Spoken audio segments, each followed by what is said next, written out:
Voilà pour les titres, mesdames, messieurs. Bonsoir et bienvenue dans cette édition après une soirée de football bien remplie. Direction Addis Abeba, sur place les chefs d'État et de gouvernement présents pour le 22e sommet de l'UA se sont retrouvés aujourd'hui pour évaluer le programme triennal 2014-2017 du NEPAD.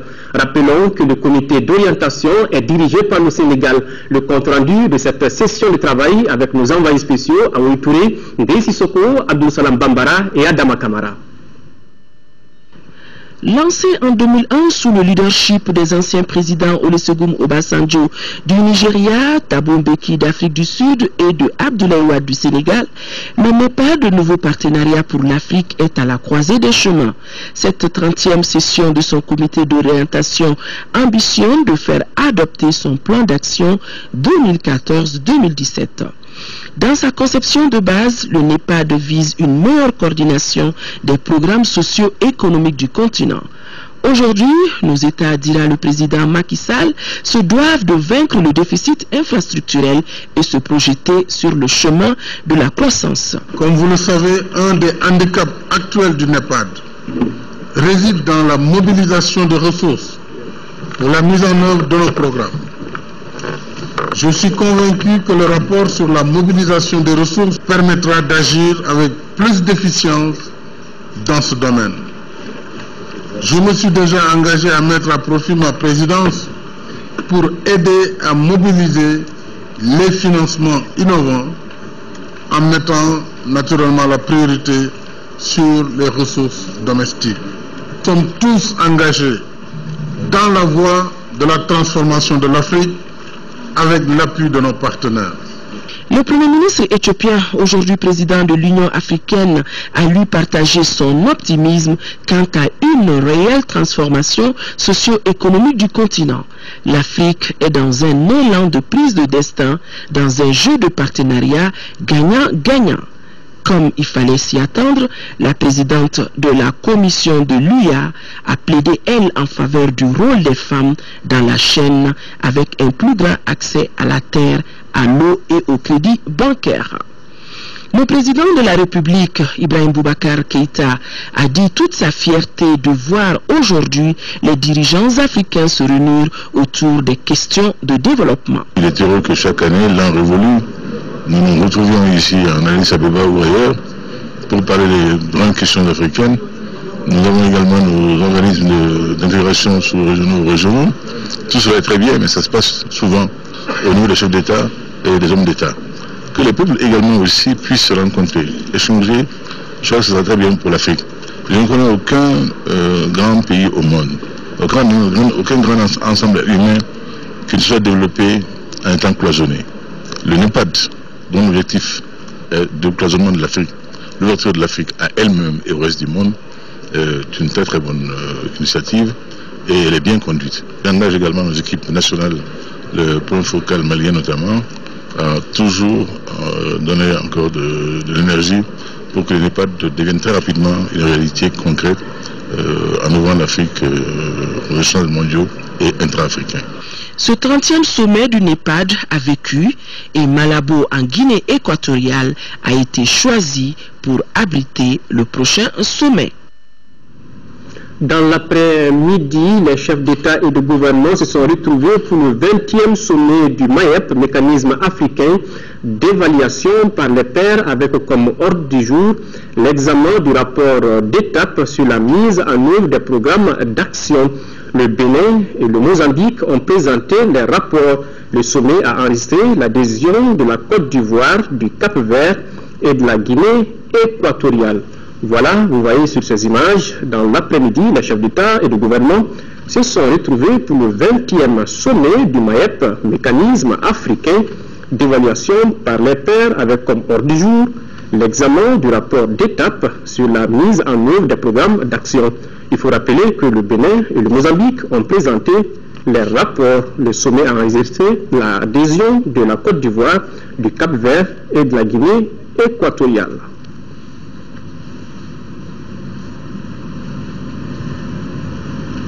Voilà.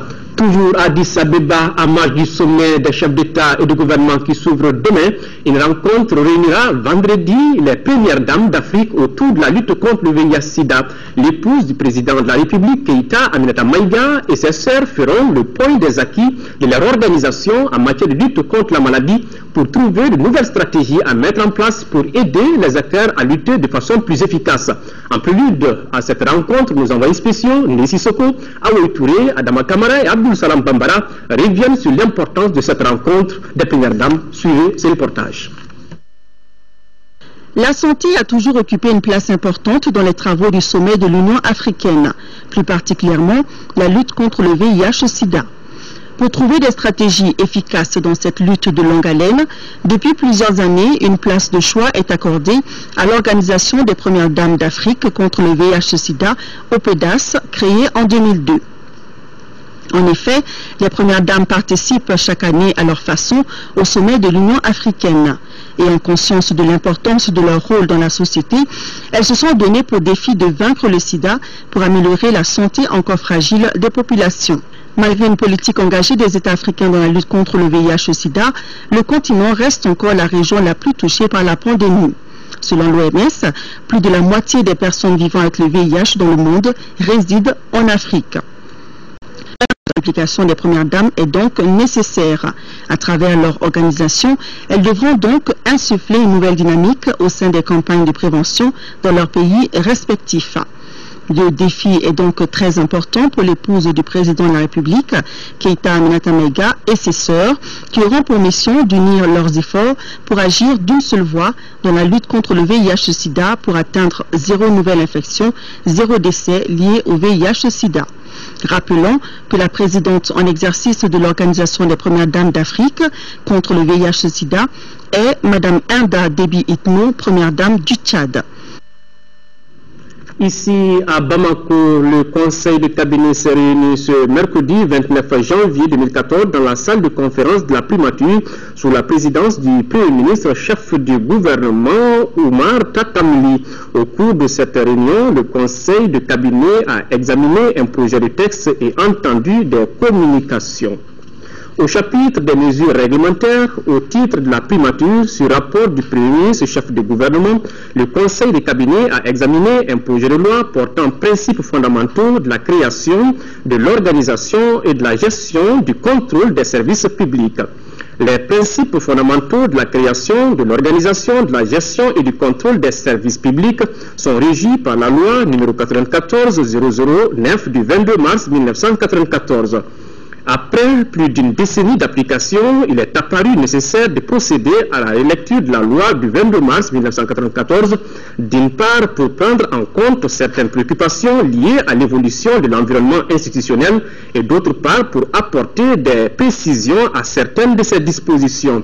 Le présent projet de loi prévoit les innovations suivantes. 1. L'introduction de la direction générale comme mode d'organisation des services centraux et l'identification en conséquence de critères justificatifs de la création d'une telle structure. 2. La possibilité de créer par département ou un groupe de départements ministériels un service chargé de la gestion financière et du matériel et un service chargé de la gestion des ressources humaines et de l'organisation de la méthode.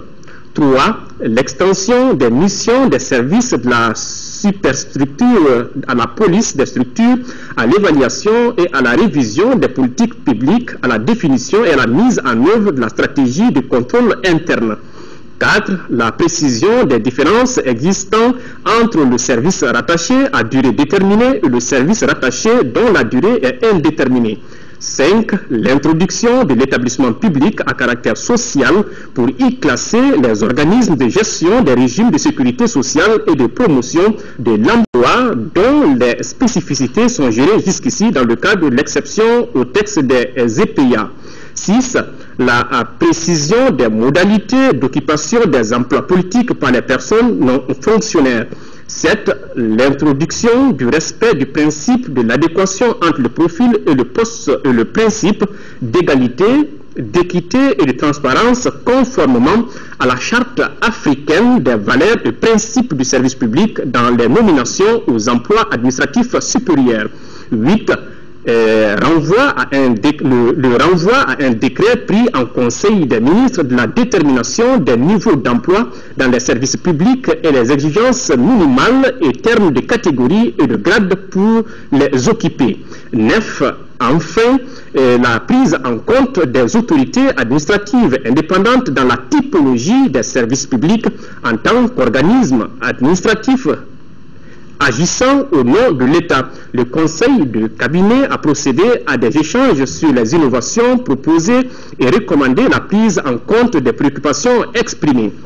Au chapitre des communications, le Conseil de cabinet a entendu une communication de la présidence de la République relative à la situation alimentaire et l'évolution des prix des produits agricoles, du ministre de l'économie et des finances sur la situation de l'approvisionnement du pays en produits pétroliers, du ministre de la Sécurité sur l'état de la situation sécuritaire du pays, du ministre du Commerce sur la situation des stocks et des prix des produits de première nécessité, du ministre de la Promotion de la Femme, de la Famille, de l'Enfant sur l'inauguration du complexe SOS de Kouloum Kai sur la célébration de la Journée internationale tolérance zéro au MGF Excision, du ministre de la Santé et de l'Hygiène publique sur l'évolution de la situation épidémiologique et des actions de riposte aux maladies à déclaration obligatoire et à potentiel épidémique. Voilà, c'était là donc le contenu du Conseil de cabinet tenu ce mercredi 29 janvier 2014 sous la présidence du Premier ministre Oumar Tatamli. L'Union européenne va toujours appuyer le Mali pour asseoir sa démocratie avec les réformes en cours. Richard Zenk, ambassadeur de l'UE dans notre pays, a donné ce matin une assurance au président de l'Assemblée nationale. Auparavant, c'était l'ambassadeur d'Iran qui a eu des entretiens avec Siaka Sidibé sur la coopération entre nos deux pays. Reportage Mamadou Bagayogo. Cette visite de courtoisie de l'ambassadeur d'Iran Ali Reza Kazael au président de l'Assemblée nationale Siaka Sidibé est également l'occasion de faire le point de la coopération Mali-Iran.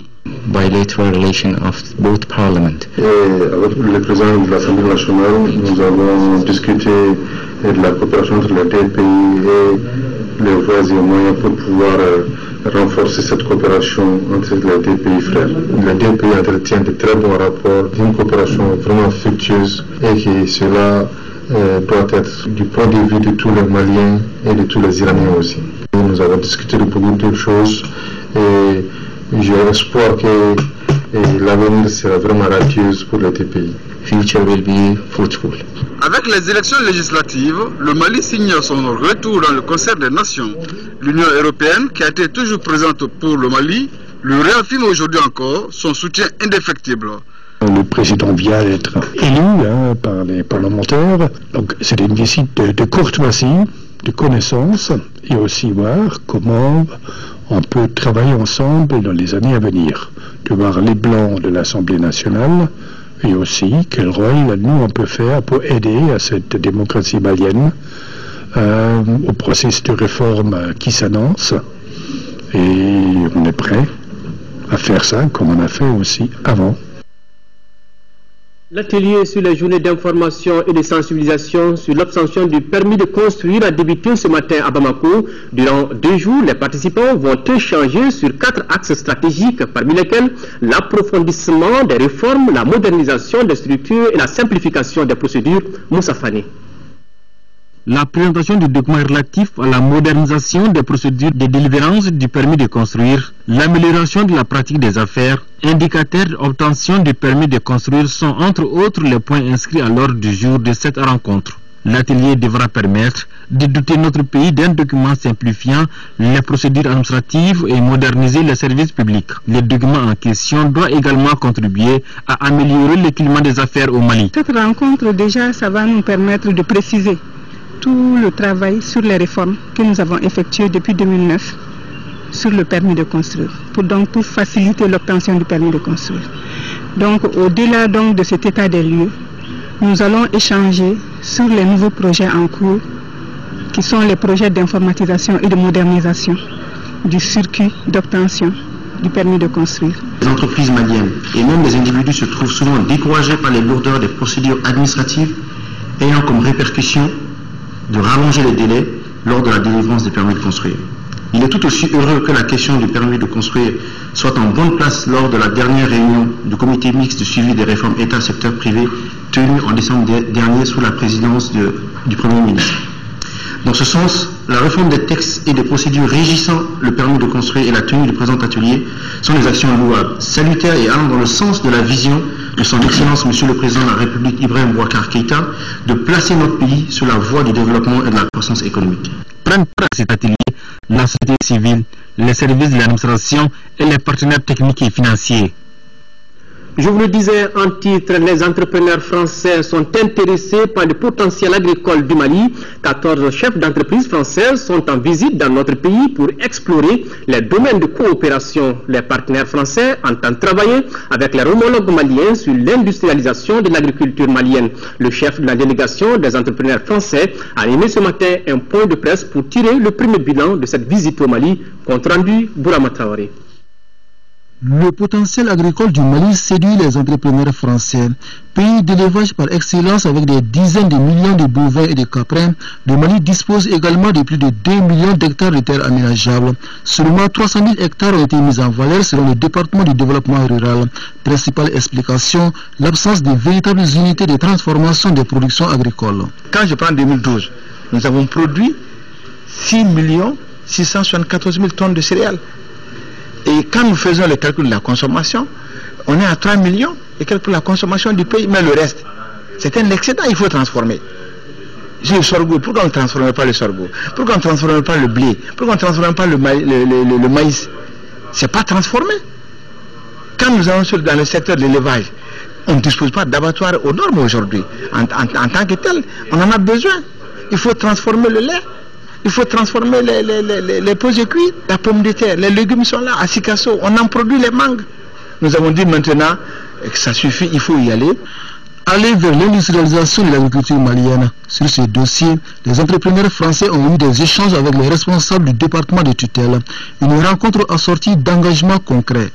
Des accords et des contrats qui ont été signés pour des constructions de poulaillers supplémentaires, si vous voulez, et des poulaillers qui touchent aussi bien à la production des œufs que la production des œufs pour les incubateurs, c'est-à-dire pour faire naître des nouveaux poussins, que la production d'élevage de jeunes poules pondeuses, de poulettes, là, et aussi bien également pour des poulets de chair.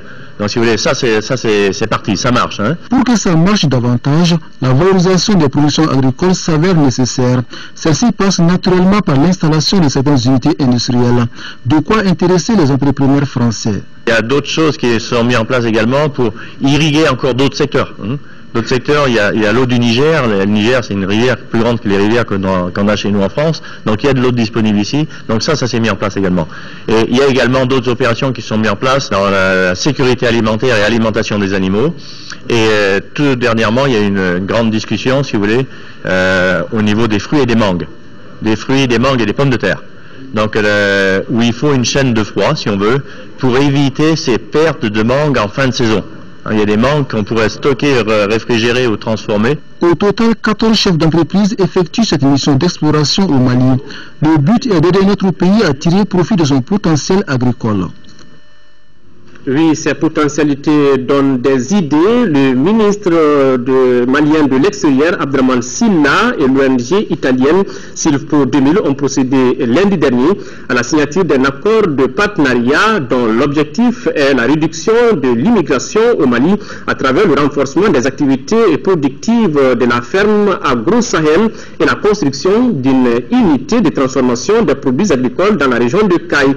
Le projet vise la réalisation d'une série d'activités intégrées dans la zone de Manantali au Mali en vue de sédentariser 80 ressortissants maliens actuellement bénéficiaires d'un droit de séjour humanitaire en Italie.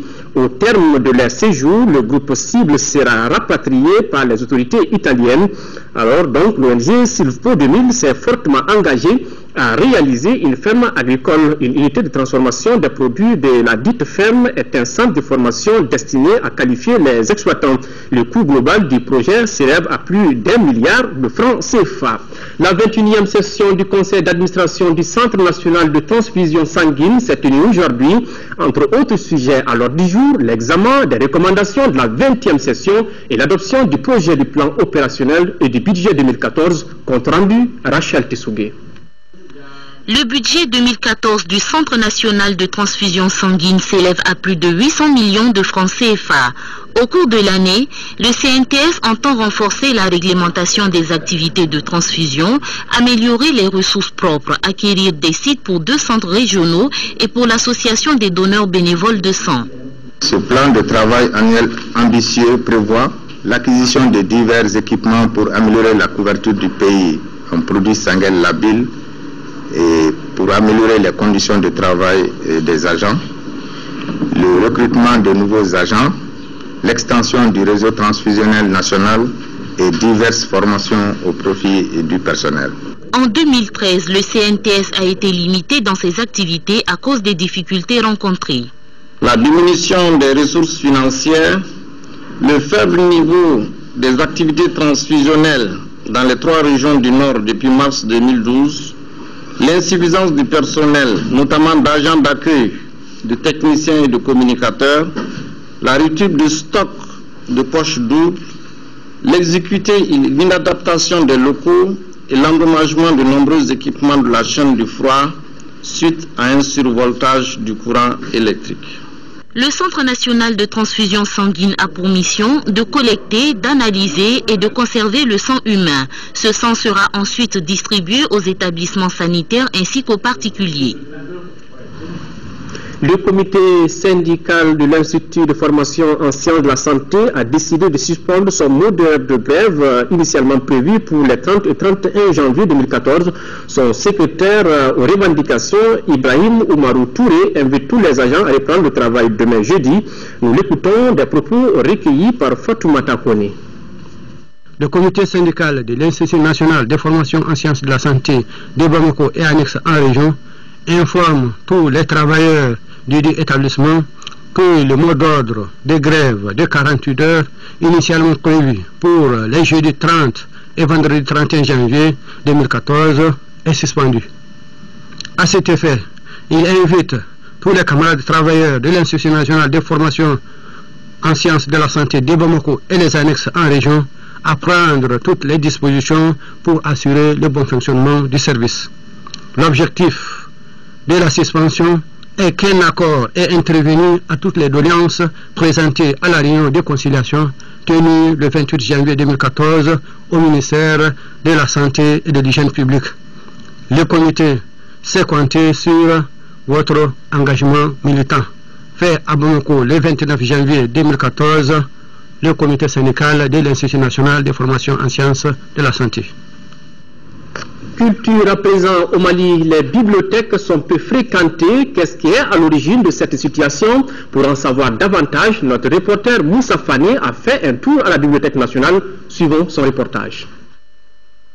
Pendant la crise qu'a connue notre pays en 2012, la fréquentation des bibliothèques par les usagers était timide. La non-fréquentation des bibliothèques ne semble pas uniquement s'expliquer par cette raison. Pour certains lecteurs, la bibliothèque nationale n'est pas suffisamment fournie. Je pense qu'il n'y a pas assez d'ouvrages. En réalité, on ne trouve pas beaucoup de revues ici. Nous, on a besoin de revues scientifiques. Moi, je n'en ai pas vu ici. Selon le directeur de la Bibliothèque nationale, la mission de sa structure est d'obtenir tous les documents nécessaires pour le Mali. Chez nous, normalement, c'est la documentation uniquement sur le pays, pour les recherches sur le pays. Mais nous tenons compte du besoin des étudiants. Toutes les recherches sur le Mali, vous ne pouvez pas trouver des références mieux que la Bibliothèque nationale. À notre passage aux environs de 11 heures, les lecteurs sur place étaient des étudiants et certains professeurs chercheurs. Je suis en stage. Parfois, je passe de temps à autre pour chercher des documents. Comme je fais mes géologie, je m'intéresse généralement aux documents géologiques. Je viens ici, dans la Bibliothèque nationale, lire les documents, notamment les livres relatifs aux visions politiques. Par exemple, je suis en train de lire des documents sur François Mitterrand, le président français, et puis parce que je souhaite mener une carrière politique. Concernant la non-fréquentation des bibliothèques, les avis se divergent. Il est bon de lire, mais on lit pour comprendre. Le problème qui se pose à nous autres Maliens et aux Africains, de manière générale, c'est que nous lisons dans des langues que nous ne comprenons pas. Le français, c'est une langue qui n'est pas accessible à la majorité des Maliens. La langue officielle, c'est encore le français. Et ça n'empêche pas qu'il y ait quand même un public qui lit dans les langues nationales. Moi, je crois que ça va de pair, ça n'empêche pas de faire la recherche. La fréquentation de la Bibliothèque nationale, elle est importante. Je peux dire elle augmente même d'année en année. Côté chiffres, en 2011, la fréquentation a monté. On est passé à 25 507. 2012, avec la crise que vous connaissez, on est tombé à 19 763. Mais au jour d'aujourd'hui, on est à 22 900 et quelques. Comme disait l'écrivain Henri Lecarder, la lecture suffit pour arrêter l'intelligence, la nourrir, la purifier, quoique peu fatigante, elle suffit pour éloigner l'oisivité. Point de doute donc, la lecture peut apporter beaucoup aux jeunes Maliens. Elle est un moyen par excellence d'approfondir ses connaissances et de mieux découvrir le monde. Écho de nos régions à Ségou, le conseil du patronat et les acteurs du programme d'appui à la croissance économique et la promotion de l'emploi stimulé par le secteur privé se concertent sur l'identification des infrastructures économiques pour une croissance économique inclusive et durable. C'est à la faveur d'une rencontre qui a regroupé les membres du conseil régional du patronat de Ségou, les services techniques, les partenaires du royaume du Danemark au Mali. Reportage Fousseini Samaki. L'identification des infrastructures économiques est une préoccupation du Conseil national du patronat malien. C'est pourquoi il a organisé en partenariat avec le programme d'appui à la croissance économique et la promotion de l'emploi PACEPEP une concertation régionale à Ségou. Au cours de cette rencontre, il s'agira de cibler les infrastructures publiques à réaliser pour une promotion des filières porteuses, proposer des options et des mesures de gestion de ces infrastructures pour une croissance économique. Ségou va pouvoir disposer d'une liste d'équipements qui soit vraiment propice au développement de la région. Dans la mise en œuvre de ce programme, l'accent sera principalement mis sur les principes suivants. La complémentarité et la collaboration avec d'autres partenaires au développement, la transparence dans le processus de mise en œuvre et la prise en compte du genre dans la mise en œuvre. Les autorités régionales de Ségou apprécient l'initiative de ce programme. Je demeure convaincu que chacun de vous perçoit nettement la place des résultats attendus dans la mise en œuvre de notre stratégie de développement économique régional, de doter la région de Ségou d'infrastructures reflétant les attentes de l'ensemble des acteurs. Le PACEPEP est un programme financé par le Royaume du Danemark au Mali qui vise à renforcer la croissance économique durable et la création d'emplois stimulés par le secteur privé dans les régions de Ségou, Sikasso et le district de Bamako. À Mopti, le ministère du Travail, des Affaires sociales et humanitaires, à travers la direction régionale du développement social, de l'économie solidaire, vole au secours des populations déplacées et des communautés affectées par la crise, avec la mise à disposition de centaines de tonnes de vivres. Compte rendu, Yacouba Maïga. Cette donation s'inscrit en droite ligne des actions d'assistance humanitaire initiées depuis les premières heures de la crise sécuritaire qu'avait connue notre pays par le ministère du Travail, des Affaires sociales et humanitaires en faveur des populations déplacées, des personnes vulnérables et des communautés affectées par la crise. Elle concerne environ 18 600 personnes. Les bénéficiaires sont les coopératifs, démunis, les personnes handicapées, les personnes vulnérables et 500 familles déplacées. Donc vraiment, nous sommes très heureux aujourd'hui, encore une fois de plus, de perpétuer cette œuvre de solidarité qui a toujours magnifié notre société et qui est aujourd'hui une priorité pour les plus hautes autorités de notre pays. Les autorités régionales se réjouissent bien de ce geste qu'elles qualifient d'ailleurs d'action de très haute portée sociale. L'alimentation saine, la sécurité alimentaire est aussi une question de souveraineté et une question de dignité, et nous nous réjouissons que nos plus hautes autorités s'attellent, n'est-ce pas, à donner cette dignité aux Maliens dans le cadre du renouveau de notre pays. La Légion de la gendarmerie de Gao a un nouveau commandant. Il s'agit du lieutenant-colonel Lanseni Konaté. Il remplace à ce poste le lieutenant-colonel Konimba Diabaté, appelé à servir à Ségou. Les deux officiers supérieurs de la gendarmerie nationale ont fait la passation de commandement en présence du gouverneur de région, du commandant du théâtre des opérations Maliba des responsables de l'opération Serval et de la MINUSMA. Voilà, passation de service entre donc le lieutenant-colonel Lanseni Konaté, alors qu'il remplace à ce poste le lieutenant-colonel Konimba Diabaté. Les deux officiers supérieurs donc ont fait la passation de commandement en présence de plusieurs autorités de la place. Le transport mixte, un véritable casse-tête dans notre pays. À Tombouctou, un camion transportant les marchandises et des passagers s'est renversé hier à 30 km de la ville sur la route de Gundam. Le bilan fait état de 4 morts et une vingtaine de blessés admis à l'hôpital régional. Pour plus de détails, écoutons le gouverneur de région, colonel-major Mamadou Mangara, qui s'est rendu au chevet des malades. Il est au micro de Yeya Tantina. En réponse à l'information que nous avons reçue hier par rapport à un accident à une trentaine de kilomètres sur la route de Gundam, où il y a eu beaucoup de blessés, et le bilan fait ressortir malheureusement 4 décès et 21 blessés, dont 6 grièvement. Alors là, au reçu de l'information, nous avons dépêché sur place la brigade de la gendarmerie, couplée de la protection civile. Alors ils se sont portés toute la nuit durant pour les acheminer à l'hôpital. Et ici, sur place, le personnel médical, ils ont fait tout de leur mieux pour au moins sauver ceux qui peuvent l'être. Alors, au niveau de, surtout des enfants, des femmes, la majorité c'était des femmes, c'était un total environ une trentaine de passagers. Alors, c'était un véhicule transportant de riz. Je crois que c'était un transport mixte.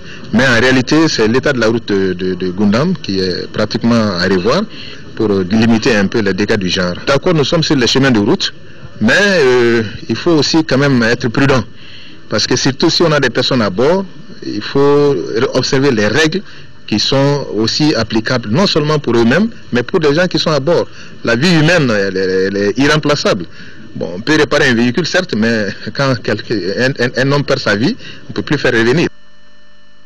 Sport, football, c'était bien serré, mais ils ont pu déverrouiller CHAN, Afrique du Sud 2014. Libye-Ghana, c'est l'affiche de la 3e édition du championnat d'Afrique des Nations. En demi-finale jouée aujourd'hui, la Libye a battu au tir au but le Zimbabwe, 5 buts à 4 après prolongation. Le Ghana, de son côté, a sorti le Nigeria au tir au but, 4 buts à 1 après prolongation. Alors, suivons tous ces matchs avec Siragatou Sissé. C'était écrit. Le Ghana jouera bel et bien la finale du CHAN 2014. Des prières pour remercier Dieu. Des encouragements entre partenaires pour se remonter le moral. Les Black Stars du Ghana sont venus à bout des Super Eagles du Nigeria au tir au but 4-1.